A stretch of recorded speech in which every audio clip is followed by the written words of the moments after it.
오늘 잠언 27장의 말씀을 통하여서 친구를 버리지 말며 라는 제목으로 강의 이어가도록 하겠습니다.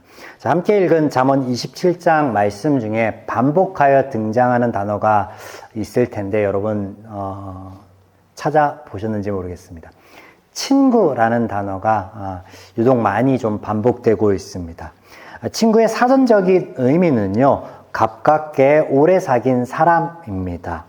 성경 히브리어를 통해 친구의 의미를 먼저 살펴보고자 하는데 대표적인 단어가 두 가지가 있거든요. 첫 번째는 오헤브라는 단어가 있습니다. 이 단어는요, 사랑하다라는 의미의 아헤브라는 동사에서 파생된 단어로서 사랑하는 사이 혹은 좋아하는 사이, 정을 나누는 사이, 그래서 히브리어에서는 이런 사이를 친구이다라고 부르고 있습니다. 두 번째는 레아흐라는 단어가 있습니다. 레아흐.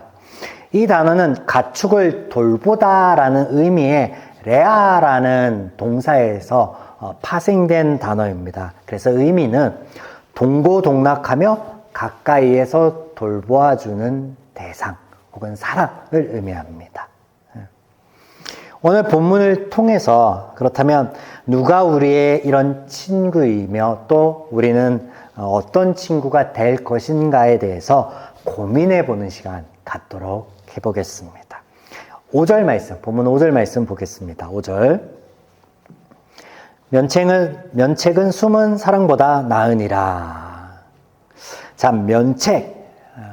우리말에 면책이라고 되어 있지만 사실은 연계어로서 두 단어로 되어 있거든요. 그래서 드러난 질책, 드러낸 충고, 드러낸 질책인데 친구의 잘못에 대해서 솔직히 드러내고 꺼내놓는 말을 의미합니다. 반면에 숨은 사랑이라는 것은요, 사랑의 표현을 숨긴다라는 의미가 아니라 달콤한 사랑의 말만 하는 것으로 친구의 잘못에 대하여는 친구의 허물에 대해서는 침묵을 유지하는 소극적인 사랑을 의미합니다. 사람은 누구나 칭찬 듣기를 좋아하고 책망 듣기를, 질책 듣기를 좋아하지는 않습니다. 누구나 그렇죠. 솔직한 질책은 듣는 사람에게 때로는 상처를 줄 수도 있고요. 관계에 있어서 부정적인 요소로 적용이 될 때가 많이 있습니다. 틀어질 때가 많이 있죠. 그러나 이런 질책은 용기와 정직을 요구하는 사랑의 또 다른 모습으로 오늘 성경은 우리에게 소개하고 있다라는 사실이에요. 이것이 감추어진 사랑과 반대되는 드러난 사랑의 모습이다라고 말하는 거예요. 친구라면, 정을 나누고 사랑을 나누는 사이라면, 가까이에서 서로 돌보는 관계라면, 그렇다면 뭐 해야 된다는 거예요. 그의 잘못을 지적할 줄도 알아야 돼. 질책을 할 줄도 알아야 되고 충고를 할 줄도 알아야 된다. 그것이 친구이다 라고 말하고 있는 거예요. 진실로 우리가 상대를 사랑하고 위한다면 그럴 필요가 있겠다라고 말씀하고 있는 거죠. 6절. 친구의 아픈 책망은 충직으로 말미암은 것이나 원수의 잦은 입맞춤은 거짓에서 난 것이니라. 이어지는 구절에서 친구의 책망에 앞서서 질책, 충고 다 동일한 단어이죠. 아픈 것이라고 말하고 있습니다. 친구의 책망은 아픈 것이다. 자, 이는 외적인 부상을 의미하는 말로서 실질적인 상처를 말하는 것일 뿐만 아니라 친구에게 질책하는 것이 상처로 남을 수 있다라는 것을 의미하는데요. 그러나 그 동기에는 충직이 있다라고 말씀하세요. 이 단어는 영어의 faithful로 진실한, 신실한 이런 의미인데 이 단어의 본래 의미가 뭐냐면 히브리어의 본래 의미는 세우다라는 의미예요. 그래서 부모나 유모가 아이를 양육하는 걸 상징해요. 그때 의미의 세우다예요. 몸에 좋은 약은 쓰다라는 격언과 같은 말씀이죠. 그래서 잠언에서는요, 어렸을 때 자녀를 부지런히 견책하고 매를 대라라고 합니다. 그 쓰임이, 그 아픔이, 그 질책이 그를 바르게 성장케 할 것이다 라고 말씀하시거든요. 근데 이게 친구의 관계에서도 적용이 된다라는 거예요. 반면에 친구와 비교되는 원수의 행위는 잦은 입맞춤으로 표현되고 있어요. 잦은 입맞춤. 마치 나를 위하고 격려하는 것 같은 그 달콤함의 이면에 뭐가 있다라는 거예요. 위선이 있고 거짓이 있다라고 말씀하고 있는 거예요. 나아가 질책이 없는 양육과 교제는 진정한 친구의 관계가 아니라 어떤 관계에 같이 해롭다라고 말씀하세요. 본문에서는 원수. 원수다. 그렇게 말하고 있습니다. 자, 5절과 6절의 말씀을 통해 우리가 어떤 말에 귀를 기울여야 하는지, 또 어떤 친구가 진실된 친구인지를 가늠해 볼 수 있는 기준을 배우게 됩니다. 자, 이어서 7절 말씀을 보겠습니다. 7절. 배부른 자는 꿀이라도 싫어하고 줄인 자에게는 쓴 것이라도 다니라.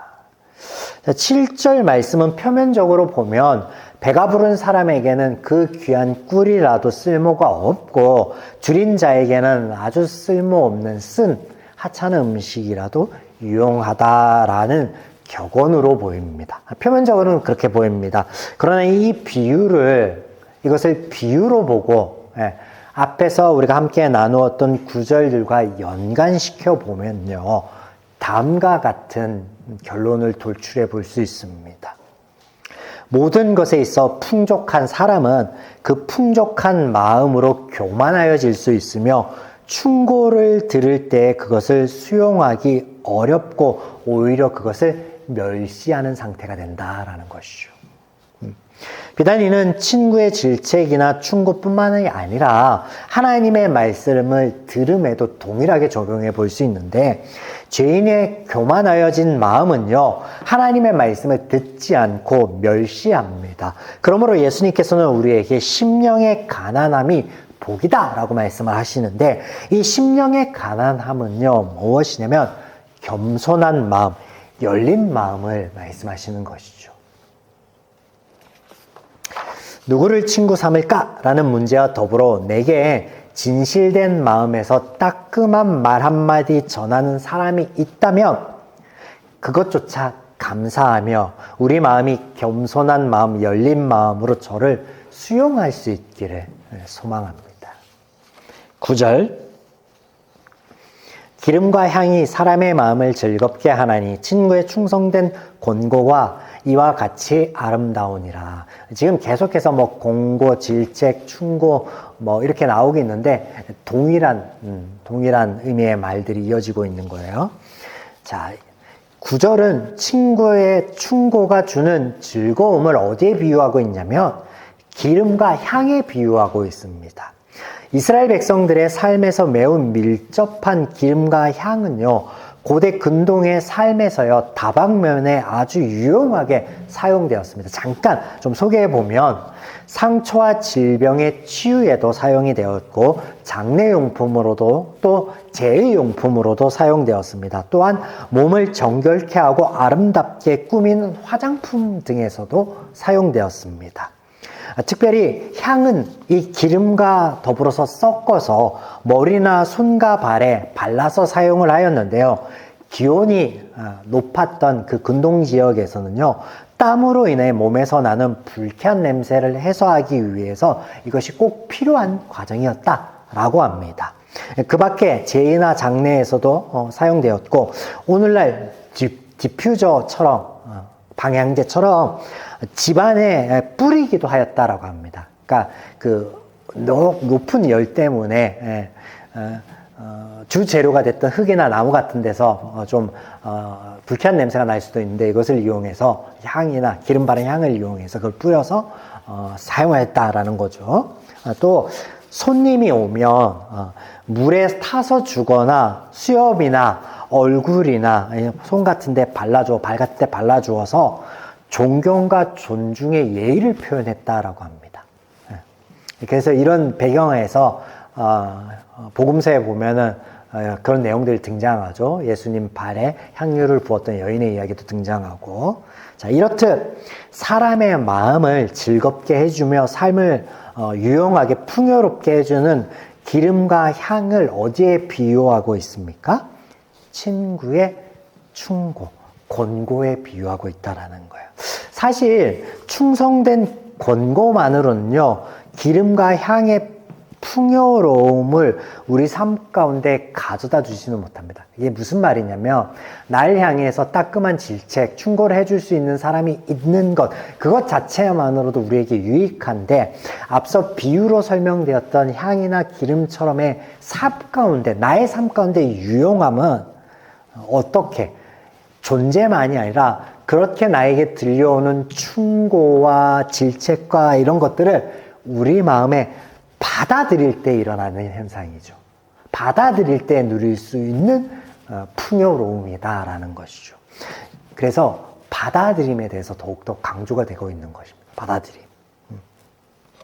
10절, 내 친구와 내 아비의 친구를 버리지 말며 내 환난 날에 형제의 집에 들어가지 말지어다. 가까운 이웃이 먼 형제보다 나으니라. 본절은 친구의 중요성을 강조하고 있는 구절입니다. 아버지의 친구를 자신의 친아버지와 같이 존중하고 섬기던 고대 히브리 사회의 간습을 반영해 주는 표현인데, 우리의 삶에서도 이것이 이질적이진 않습니다. 왜냐면 대부라는 거 아시잖아요. 그러니까 친구의 자녀에게 내가 대부가 되어줄게 해서 친아버지처럼 막 아끼고 뭐 또 그런 관계를 유지하고 이런 것들을 우리가 드라마의 소재나 혹은 우리 주변에서 얼마든지 보일 수 있습니다. 버리지 말라. 이 단어에는 여러 의미가 있는데 그 중에서 관계된 뜻들만 좀 추려보면요, 떠나다, 저버리다, 무시하다 등을 눈여겨볼 만합니다.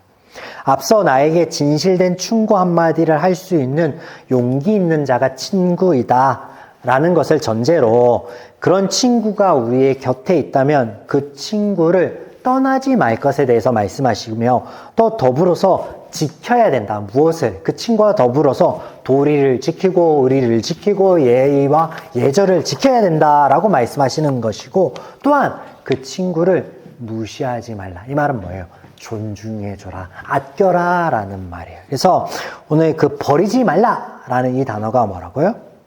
그 친구와 더불어서 지킬 만한 것들을 지켜나가는 관계가 되게 하고, 그 친구를 존중하며 무시하지 말라라는 말, 또 그 친구와 더불어서 함께 지어져 가라, 성장하라 라는 말도 내포되어 있는 말씀이다 라고 할 수 있겠습니다. 자, 이렇게 유지되고 가까이 있는 친구는 우리의 환난 날에 도움이 됨을 말씀하죠. 이 말씀은요, 형제보다 친구가 낫다라는 어떤 비교급의 말씀이 아니에요. 그런 말이 아니에요. 보통 가족은 아무리 멀리 떨어져 있어도요, 구성원 중에 누군가 아프거나 어려운 일이 있으면요, 한달음에 달려갑니다. 여러분 안 그렇겠습니까? 달려가죠. 할아버지가 아프다, 부모님이 아프다, 동생이 아프다 그러면 달려가서 보잖아요. 병문안 하잖아요. 그런 말이 아니라 이 말씀은 피를 나눈 형제로부터 도움을 받지 못하는 아주 극악의 상황일지라도 앞서 이야기하였던 버림받지 않는, 서로 존중하고 아끼고 세워져 가는 어떤 그런 관계 안에 친구가 있다면 그 친구가 반드시 너에게 위로가 될 것이다, 도움이 될 것이다 라고 말씀하고 있는 거예요. 자, 이어지는 말씀이 연관이 있습니다. 17절 보면, 철이 철을 날카롭게 하는 것과 같이 사람이 그의 친구의 얼굴을 빛나게 하느니라. 17절 말씀은 인간관계에서 서로 주고받는 지대한 영향력에 대해서 말씀하시는데, 친구와의 교제의 중요성과 더불어서 온전한 인격을 갖추기 위한 방편으로서 친구가 필요하다라고 가르치시는 대목입니다. 본절은 친구 사이에 긍정적인 자극을 주는 일이 지속되어져야 된다라고 말씀하시는 것과 더불어서 동시에 어디서든 통용될 수 있는 보편적인 진리다라는 것을 알리기 위해서 이것이 미완료형의 문장으로 쓰여져 있습니다. 자, 그냥 사실 전달이 아니라 이것을 통해서 지금까지 살펴본 우리가 그 친구에 대한 관계로 더불어서 볼 때 이 말씀은 보편 타당한 진리인데, 사람과 사람의 관계를 통해서 우리가 성장할 수 있다. 그리고 그 성장을 종용하는 말씀으로 격려하는 말씀으로 우리에게 하고 있다. 긍정적인 자극이 필요하다라는 것을 전제하고 말씀하고 있다. 우리가 이 짧은 구절 안에서 이것들을 볼 수 있다라는 것이죠. 얼굴을 빛나게 한다라는 말은 인격이나 지각 능력 등을 비유적으로 표현한 것으로 친구와의 교제를 통해서 인격이나 지적 능력이 향상될 수 있다라는 거예요. 그래서 용모나 품행, 예의 등도 좋아질 수 있음에 대한 표현이기도 합니다. 우리 관계가, 교제가 늘 선하고 아름다울 수만은 없습니다. 그것은 인정하죠. 이 말씀은 비단 친구와의 관계뿐만이 아니라 부부관계나 부모와 자녀 관계 등으로도 적용해 볼 수도 있고 생각해 볼 수도 있는데 얼마든지 상처를 입을 수도 있고 아플 수도 있습니다. 그런데 그 모든 가정 안에 우리는 성장할 수 있다라고 말씀하시는 거예요. 그러므로 가까이 하라는 거예요. 가까이 하라. 너에게 아픔을 준다고 해서 획 돌아섬으로 단절하면 너의 성장 또한 뒤로 미루게 될 것이다 라고 우리가 이해해 볼 수도 있죠. 우리가 반대로 우리가 맺고 있는 관계가 마냥 좋기만 하다. 그러면 어떨까요? 충고와 같은 자극이 없다라는 것이겠죠. 그러면 어떨까요?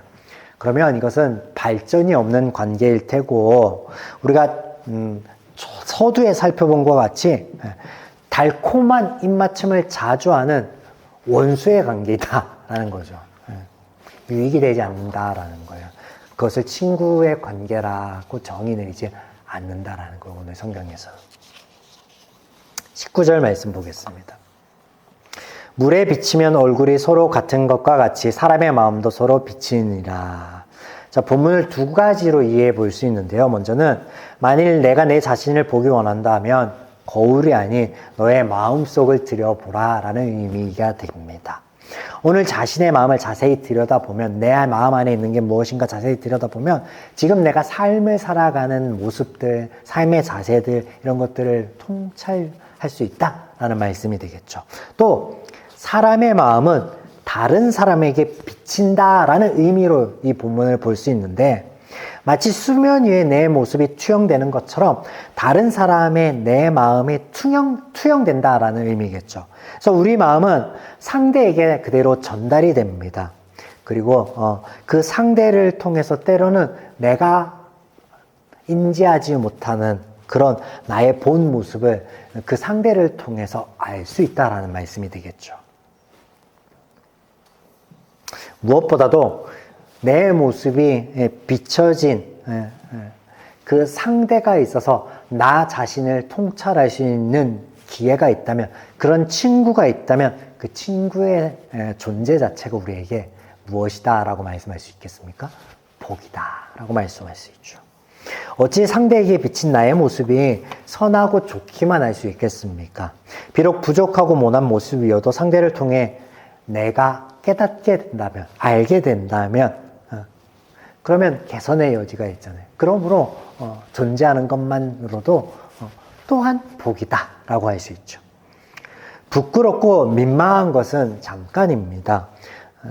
내가 그런 존재가 있어, 복된 존재가 있어서 보게 되고 깨닫게 된다면 개선의 여지가 있지 않겠습니까? 또한 이를 위하여 서로에게 따끔한 말 한마디 할 수 있는, 진실되게 전할 수 있는 그런 친구이라면 17절 말씀처럼 서로가 성장할 수 있는 좋은 관계로 유지가 될 수 있겠죠. 그것이 진정한 친구의 모습이다 라고 오늘 성경은 말씀하고 있습니다. 21절 도가니로 은을, 풀무로 금을, 칭찬어로 사람을 단련하느니라. 자, 21절에는 나를 더 선하고 아름답게 세울 친구의 또 다른 모습이 등장하는데, 우리가 앞서 살펴본 것들은 무엇이냐면 충고, 질책, 공고 이런 것들을 통해서 친구를 세워가는 아름다운 모습으로 우리가 보았다면, 이 21절에 등장하는 요소는 뭐냐면요, 칭찬이 등장하고 있습니다. 칭찬. 완전히 반대되는 어떤 개념이라고 할 수 있겠는데, 본절에는 사실 동사는 생략되어 있습니다. 원어 그대로 직역하면요, 다음과 같습니다. 은은 도가니로, 금은 풀무로, 사람은 그 칭찬으로. 동일한 내용을 다루고 있는 구절을 살펴보면 잠언 17장 3절에 이렇게 말씀하십니다. 도가니는 은을, 풀무는 금을 연단하거니와 여호와는 마음을 연단하시느니라. 여기서 연단하다라는 단어는 시험하다, 증명하다라는 의미가 됩니다. 잠언 17장 3절에서는요, 말씀이라는 대목이 생략되어 있고요. 우리가 함께 나눈 27장 21절의 말씀에는요, 동사인 연단이 생략되어 있는 것으로 우리가 알 수 있겠죠. 그렇다면 칭찬이 사람을 연단한다라는 말은 어떤 의미인가? 이 말은 칭찬으로 그 사람을 시험해 볼 수 있음을 의미하는 것이 됩니다. 칭찬을 들었을 때 그 사람의 반응을 통해서 그 사람을 알 수 있다는 것이죠. 네. 우리가 칭찬을 받을 때면 누구나 그 마음이 교만하여질 수 있다라는 거예요. 칭찬을 통해 마음의 즐거움과 감사를 얼마든지 표현할 수는 있습니다. 그러나 이것이 교만으로 이어지면 안 됨을 경계하고 있다라고 우리가 말씀을 이해해 볼 수 있겠죠. 그래서 교만하여진 마음에 대해서 27절 서두에서는 말씀하고 있거든요. 선하지 못하다라는 거예요. 그리고 교만한 마음은 친구의 그 복된 존재며 그 친구가 나에게 하는 앞선 요소인 충고나 질책이나 공고를 받아들이지 못한다. 우리가 중간에 나눴었죠. 그러므로 이 칭찬이 친구를 세워가는 좋은 요소로서 우리가 이해해 볼 수 있겠다라는 것입니다. 오늘 성경은 우리에게 무조건적인 많은 칭찬하는 친구가 좋은 친구다라고 말씀하고 있지 않습니다. 친구를 향해 무절제한 칭찬은 저를 교만하게 만들 수 있다라고 말씀하고 있습니다. 그러나 시기적절한 칭찬은 친구를 위로할 수도 있고 세울 수 있다라는 것 또한 우리가 염두에 두어야 되겠죠. 사랑하는 여러분, 오늘 말씀을 통하여서 누가 나의 친구인가 나누었습니다. 또한 이 말씀을 통해서 나 또한 좋은 친구가 될 수 있으면 좋겠죠. 그리고 이게 비단 친구와 친구 사이의 문제만이 아니라 우리가 이 관계를 가족 안에서도 또 가까운 또 누군가의 관계 안에서도 얼마든지 적용해 볼 수 있겠습니다. 자, 오늘 이 말씀을 통하여서 종료주의를 지내는 이 기쁨의 이 주간 안에 우리가 관계하는 모든 사람들 안에 하나님의 평안이 있기를, 또 그것을 우리가 나누며 또 누릴 수 있는 우리의 발걸음이기를 주님의 이름으로 축원드립니다.